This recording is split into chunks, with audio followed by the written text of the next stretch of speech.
हरियाणा में किसानों के साथ हुई लूटपाट। सीआईए स्टाफ बनकर किसानों से लूट। किसानों में दिखा भारी रोष।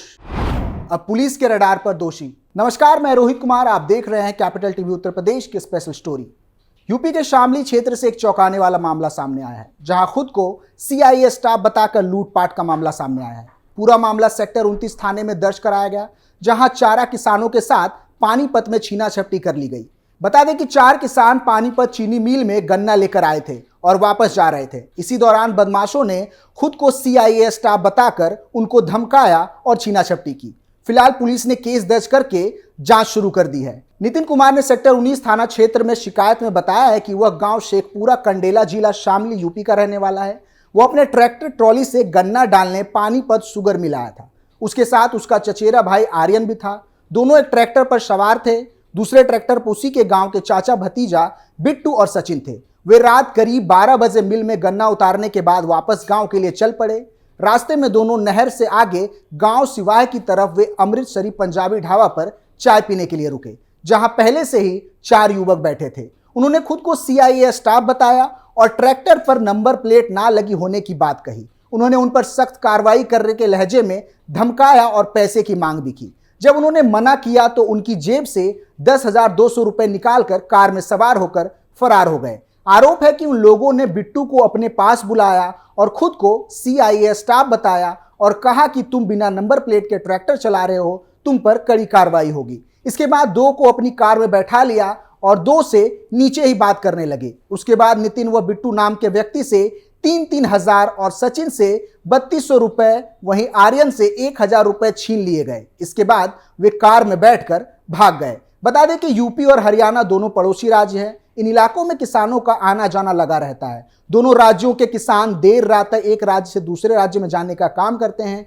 ऐसे में इस तरह की घटना चौंकाने और डराने वाली है। उत्तर प्रदेश की राजधानी लखनऊ में बुजुर्ग और उनकी नवासी के साथ पैर बांधकर लूटपाट की घटना सामने आई थी। दरअसल पूरा मामला लखनऊ के दुबग्गा के जेटे का बताया जा रहा है, जहां 3 बदमाश सरेआम घर में घुसते हैं और बुजुर्ग मोतीलाल और उनकी नवासी के हाथ पैर बांधकर लूटपाट की वारदात को अंजाम देते हैं। वारदात को अंजाम देने के बाद सभी बदमाश मौके से फरार हो जाते हैं। दिन दहाड़े हुई लाखों की लूटपाट के बाद अब पुलिस की कार्यप्रणाली पर सवाल उठ रहे हैं। हालांकि पुलिस इस मामले में आरोपियों को जल्द पकड़ने की बात कह रही है। दिन दहाड़े हुई लूटपाट की घटना की सूचना मिलते ही पुलिस मौके पर पहुंची।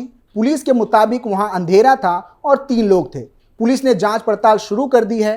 ये पूरा मामला दुबग्गा थाना क्षेत्र के जेटा का है। लुटेरों ने 3,80,000 नकदी और सोने चांदी के जेवरात पर हाथ साफ किया है। घटना के बाद बुजुर्ग की नवासी ने बताया कि 5 लोग थे, लेकिन पुलिस के मुताबिक वहां अंधेरा था और 3 लोग ही दिखाई पड़े। नवासी ने बताया कि नाना के हाथ पैर बांध दिए गए थे, मेरे भी हाथ पैर बांध दिए गए थे। बड़ी मुश्किल से मैंने अपने हाथ खोले और उसके बाद नाना के हाथ खोले। नाना ने पुलिस को सूचना दी। मौके पर पुलिस पहुंची और जांच पड़ताल शुरू कर दी। बुजुर्ग मोतीलाल की तहरीर पर गंभीर धाराओं के मुकदमा दर्ज कर लिया गया है। वहीं पुलिस का कहना है कि 3 टीमों को लगा दिया गया है और जल्द ही आरोपियों को पकड़ लिया जाएगा। बदमाश अब इतने खतरनाक हो गए हैं कि उन्हें कानून का कोई डर नहीं है। हाल ही बीते साल बेखौफ बाइक सवार 2 बदमाशों ने दिन दहाड़े आलमबाग के मवैया फ्लाईओवर पर किराना कारोबारी नीरज गुप्ता को पिस्तौल सटाकर 15 लाख लूट लिए थे। बंगला बाजार निवासी गुप्ता दोपहर करीब 3 बजे रुपए से भरा बैग लेकर यहियागंज में एक नामी ब्रांड से गुटखा वितरक का भुगतान करने जा रहे थे। जिस तरह से वारदात को अंजाम दिया गया, उससे साफ है कि बदमाश कारोबारी की रेकी कर रहे थे। डीसीपी पूर्वी हरदेश कुमार के मुताबिक बंगला बाजार में नीरज गुप्ता परिवार सहित रहते हैं।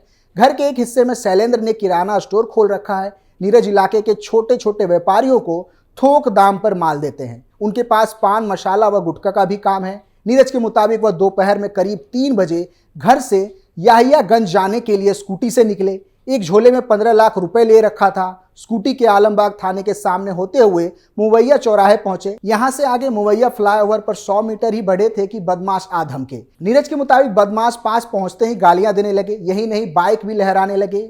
हादसा ना हो इसके लिए मैं स्कूटी फ्लाईओवर की रेलिंग की तरफ दबाने लगा। इसी बीच बाइक पर पीछे बैठे बदमाश ने मुझे रेलिंग की तरफ धक्का दिया, जिससे मैं अनियंत्रित हो गया। इसी बीच पीछे बैठा बदमाश नीचे उतरा। उसने स्कूटी के पायदान पर रखे रुपए को भरा बैग छीनने की कोशिश की। इसी बीच उसने पिस्तौल निकाली और मेरे पेट पर सटा दिया।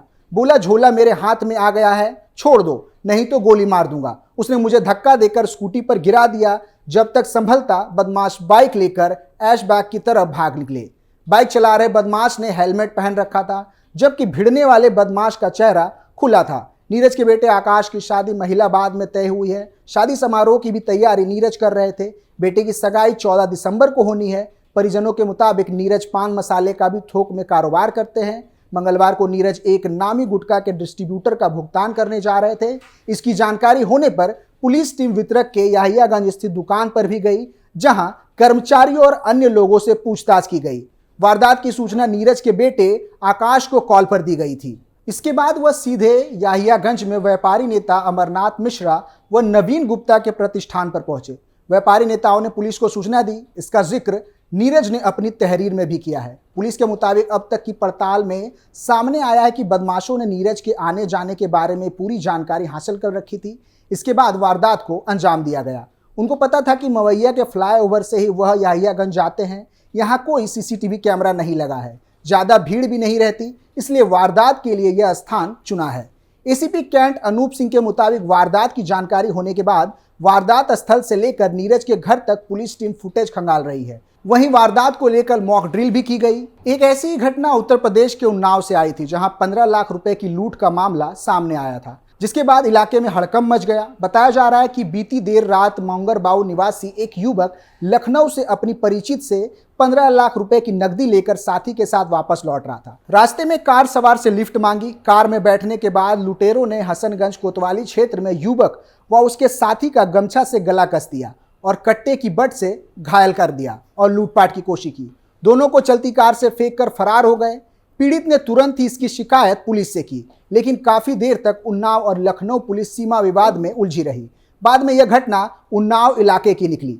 पीड़ितों ने पुलिस को दी अपनी शिकायत में बताया कि एक्सप्रेसवे पहुंचने के बाद दोनों ने एक कार से लिफ्ट मांगी और उसमें बैठ गए। हसनगंज थाना क्षेत्र के बाराती खेड़ा गांव के पास पहुंचे थे कि कार में सवार चालक और 2 अन्य युवकों ने शोभित और सुधीर के गले में गमछा डालकर कस दिया, कट्टे की बट से वार कर घायल कर दिया। उनके पास से नकदी छीनकर उन्हें चलती कार से फेंक दिया। दोनों लहूलुहान हालत में कुछ देर बाद किसी दूसरे वाहन से सवार होकर बांगरमऊ पहुंचे। घटना की जानकारी लकड़ी मालिक को दी गई। पुलिस ने मामला दर्ज कर जांच शुरू कर दी। जल्दी आरोपियों को पकड़ने का दावा कर रही है। फिलहाल के लिए इतना ही। आप देखते रहिए कैपिटल टीवी उत्तर प्रदेश। नमस्कार।